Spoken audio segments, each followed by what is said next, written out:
Près de 5000 malades souffrent d'insuffisance rénale en Côte d'Ivoire. Une ONG tire la sonnette d'alarme. Et puis en Afghanistan, des familles vendent leurs filles pour ne pas mourir de faim. Bonsoir et bienvenue dans le journal. L'insuffisance rénale continue de faire de nombreuses victimes, 10% de la population ivoirienne touchée par la maladie, d'où une caravane de sensibilisation au danger de l'insuffisance rénale lancée par l'ONG NADO. L'insuffisance rénale chronique est la conséquence d'une maladie qui détériore progressivement le fonctionnement des reins. L'obésité et le tabagisme augmentent également le risque de souffrir d'insuffisance rénale. La cérémonie s'est déroulée à la mairie de Treichville. Le reportage de Georgette Ido Fofana. Ismaël, âgé de 9 ans, souffre d'une insuffisance rénale depuis plus de 3 mois. Une situation difficile pour ses parents qui ont décidé de mettre fin à ses études dès la classe de CE1. Ce matin, accompagné par son père, il participe à la caravane de sensibilisation aux dangers que représente l'insuffisance rénale. Avant maladie, là, il ne se plaignait pas, rien. Lui-même, là, il était en santé. La personne même, maladie, ça, là, bon... Ça m'étonne, pour lui, ça m'étonne. Aujourd'hui, la maladie a fait qu'il n'arrive plus à aller à l'école. En Côte d'Ivoire, plus de 10% de la population souffre de cette maladie, selon l'OMS. Des chiffres alarmants. La maladie reste un peu méconnue de la jeunesse. Cette maladie parle de beaucoup de manque d'hygiène de vie. Nous devions tous faire attention à ne pas tomber dans cette pathologie qui est en train d'envahir le monde.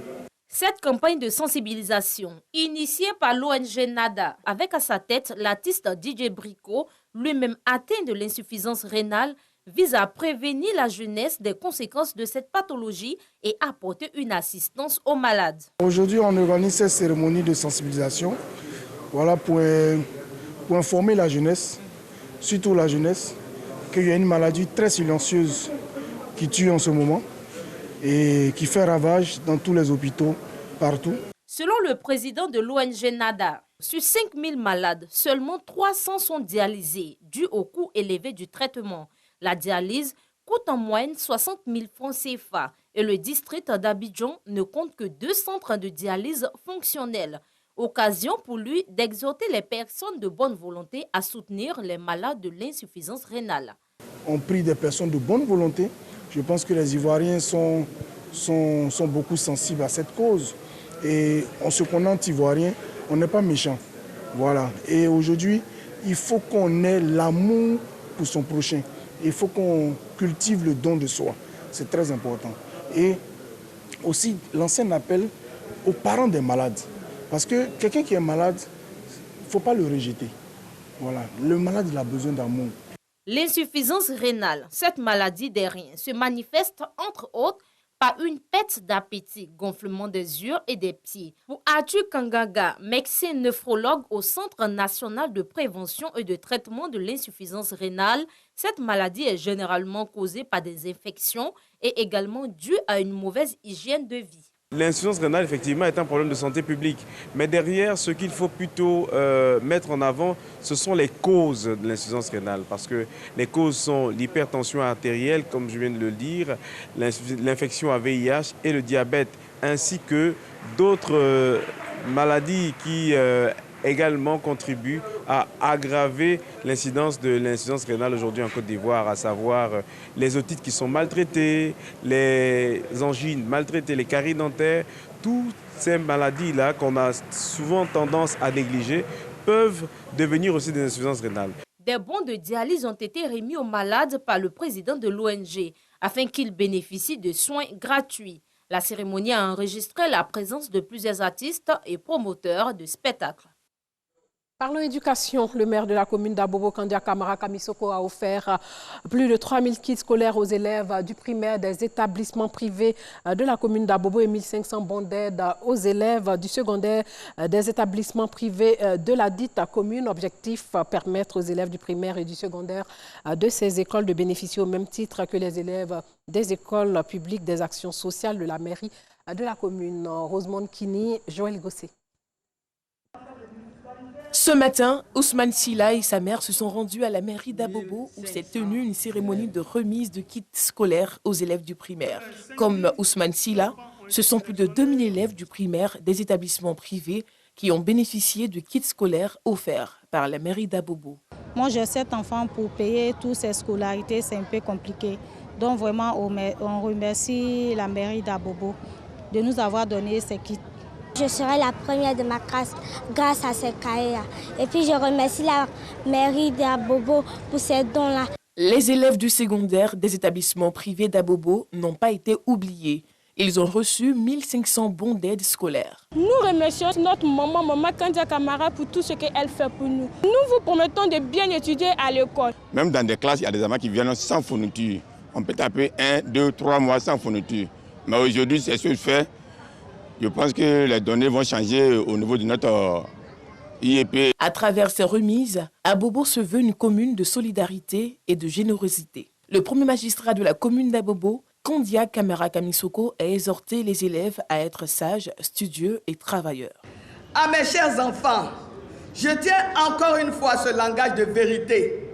C'est par vos efforts d'aujourd'hui que vous préparez votre bonheur de demain. L'école est une chance que vous devez saisir. Je compte sur vous. Cette action de haute portée sociale s'inscrit dans le cadre du programme de gouvernement intitulé « Une Côte d'Ivoire solidaire ». La mairie d'Abobo entend continuer ses actions sociales et compte organiser très bientôt une journée d'excellence afin d'offrir des bourses d'études aux meilleurs élèves. Le week-end dernier, à Kati, un village situé à près de 3 km de Guiglo, était en fait la raison. Une filiale de production de caoutchouc y tenait une double cérémonie de récompense de ses meilleurs producteurs et des élèves les plus méritants. L'entreprise a offert des engins roulants, des atomiseurs et des bons d'achat de matériel agricole à une quinzaine de coopératives. Des kits scolaires ont été également remis aux apprenants de l'école de Kati. Clément Boukou. Des engins roulants, des atomiseurs, des bons d'achat de matériel agricole et un tricycle ont été offerts à une quinzaine de coopératives agricoles dans le village de Kati. Une initiative d'une structure de transformation du caoutchouc naturel qui entend ainsi redistribuer les richesses produites par les travailleurs. Merci, encore merci et infiniment merci pour avoir recruté près de 500 jeunes en français dont la majorité a été embauché en moins d'1 an. Les meilleurs élèves de la localité n'ont pas été oubliés. Ils sont repartis avec des kits scolaires. Grâce à votre rendement aujourd'hui, vos enfants que nous sommes avons le privilège d'être honorés par votre direction. Pour permettre aux travailleurs d'être en bonne santé, le premier responsable de la structure de transformation du caoutchouc naturel, accompagné de ses principaux collaborateurs, a inauguré une infirmerie. Le résultat que nous avons n'est autre que le don de soi de tous ces travailleurs qui sont là aujourd'hui. Nous nous réjouissons de ce que, ici, cette unité industrielle qui est présente ici, qu'au-delà du village de Kati, nos actions s'étendent, non seulement au village alentour, mais à l'ensemble du département, mais aussi de la région. La structure de transformation du caoutchouc naturel exploite 39 usines dans 10 pays à travers le monde et celle du village de Kati, qui est la première du genre en terre africaine, compte 400 employés pour une production mensuelle de 5000 tonnes. Un mot de religion, la communauté musulmane à Mali célèbre la commémoration de la naissance du prophète de l'islam. Ce lundi 25 octobre à Dzopé, l'événement est placé sous le sceau du pacifisme prôné par le cheikh Ahmedou Amaoula, figure de la Amawiya. À leur arrivée dans la ville d'Adzopé ce matin, ces disciples de la communauté musulmane hamaliste entendent des chants liturgiques pour exprimer leur joie. Avant le début de la cérémonie officielle, une visite de cette ancienne prison de l'époque coloniale, considérée par les hamalistes comme un lieu saint.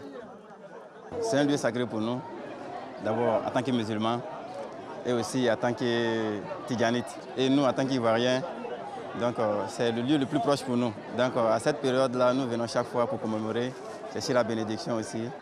C'est dans cette étroite cellule que fut emprisonné une dizaine d'années durant Cheikh Ahmedou Amaoula, encore appelé Cheikh Hamala, figure principale du hamalisme, l'une des branches de la confrérie soufie dénommée la Tariqa Tidjaniya. Cheikh Amaoula est considéré comme un résistant pacifique à la colonisation française, préférant l'exil dans le seul but de préserver sa liberté et sa proximité avec Dieu.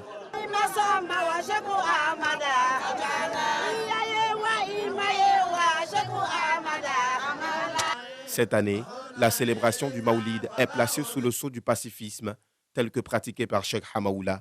Tout ce qu'il prône, c'est le pacifisme. Tout ce qu'il prône, c'est la paix. Tout ce qu'il prône, c'est la foi. La vraie foi, quand on parle de la foi, sans distinction. L'inspiration que nous avons eue de lui toujours, c'était d'avoir une paix interne. Quand quelqu'un a une paix interne, il ne peut pas souffrir. Donc c'est ce message-là qu'il a fait véhiculer. Cette édition du Maoulid a bénéficié du soutien de l'ambassadeur du Mali en Côte d'Ivoire. La paix est le dénominateur commun de toutes les religions, de toutes les confessions. C'est à cela qu'on appelle les uns et les autres, surtout en cette période trouble dans notre région. Pour l'occasion, le petit-fils du cheikh Hamaoula, fils de l'actuel guide suprême du hamalisme, communément appelé Bouye Haïdara, a effectué le déplacement d'Adzopé. L'homme de Dieu dit être surtout venu pour exprimer la gratitude de son père au gouvernement ivoirien.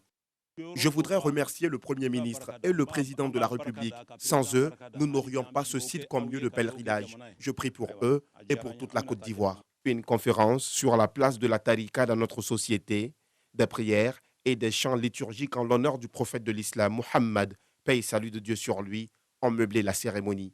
Pour rappel, ce site est officiellement devenu depuis février 2020 un site de pèlerinage pour les quelques 10 millions de hamalistes au Mali, en Côte d'Ivoire, au Sénégal, en Mauritanie et partout dans le monde. Non seulement eux, mais aussi pour toutes les personnes assoiffées de spiritualité qui désirent s'imprégner de la vie et de l'histoire de Cheikh Hamaoula. C'était un reportage de Alassane Pargan Drabo. La parole se fait égérie de la scène, redevient reine et reprend les reines pour être célébrée à tous les temps et tous les temps à la 5e édition du Babislam. Le collectif au nom du slam et plusieurs slameurs d'Afrique et d'Europe ont servi à l'occasion de cette réjouissance poétique des mots et des vers qui ont transporté l'assistance. Le reportage de Joël Gossé. Suspendus à leurs lèvres, apaisés par leurs paroles, mélange entre spleen et idéal, ils les écoutent. Les 2 bonnes heures de cette nuit du slam n'ont pas suffi pour combler les spectateurs de l'Institut français qui en redemandent. C'était très bien. Chaque année, on en découvre, surtout avec le concours national de slam.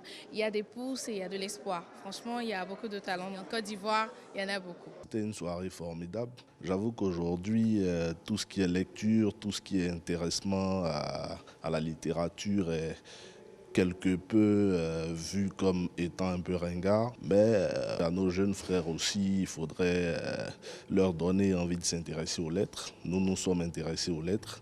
Ça nous a permis d'apprendre énormément, ça nous a permis de bien nous insérer dans la société. C'est vraiment intéressant de toujours venir à ces spectacles-là. Nous serons toujours au rendez-vous pour les accompagner dans cet art. Les amoureux de ce genre poétique ont répondu à l'appel du collectif au nom du slam, organisateur de l'événement.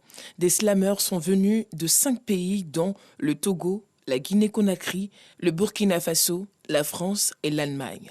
C'est une expérience incroyable parce que on se rend compte que culturellement, le slam est vraiment universel. Il y a des styles très différents en Côte d'Ivoire et à Abidjan particulièrement. Là où ça a été vraiment incroyable pour moi, c'est de voir la qualité d'écriture et la qualité des textes. Quand on est sur scène, on s'amuse et c'est un peu voir qu'il y a en fait de l'art dans tous les pays et c'est important que tout le monde s'imprègne de l'écriture et de l'art en fait. C'est un grand privilège de recevoir une invitation pour faire une performance sur la Côte d'Ivoire. Le slam justement c'est le partage, juste savoir qu'il y a des potes, en fait des poétesses de la famille en fait en Afrique, bien sûr qu'on veut les rencontrer. Déjà ça c'est la plus grande motivation. C'est même pas la performance, c'est en fait la rencontre. Événement soutenu par l'Institut Goethe et l'Institut français d'Abidjan, la Nuit du Slam cette année a mis l'accent sur la protection de l'environnement. Rendez-vous est donc pris l'année prochaine pour un autre moment poétique des mots et des vers, colorés de lumière et de musique. Hors de chez nous au Soudan, les manifestations continuent pour protester contre un coup d'État militaire et l'arrestation de hauts dirigeants civils, notamment le Premier ministre Abdallah Hamdok, brièvement retenu puis ramené chez lui mardi soir sur fond de pression internationale. Et puis en Afghanistan, des fillettes sont vendues parfois dès 6 ans par leur famille pour payer leurs dettes ou acheter de la nourriture. Une situation tragiquement banale chez des milliers de familles déplacées dans l'ouest du pays. C'est ma fille, elle a 8 ans. Je l'ai vendue à 3 000 $ pour nous nourrir et payer nos dettes. L'homme qui l'a achetée va bientôt venir pour l'amener chez lui. Je fais cela parce que je n'avais pas le choix. Ce n'est pas bien de vendre sa fille. Dieu ne nous a jamais dit de faire cela.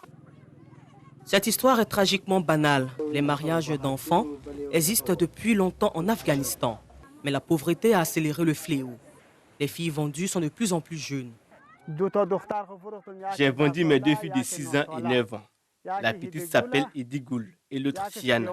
Idigoul est à Ab-Kamari et Siana est à Oubé. J'ai fait cela parce que nous avons faim et c'est très dur. La vie est très difficile ici. Selon l'UNICEF, 42% des familles ont une fille mariée avant 18 ans. Elles encourent de graves risques, des accouchements difficiles aux violences conjugales. Voilà, c'est la fin de ce journal. Merci de l'avoir suivi.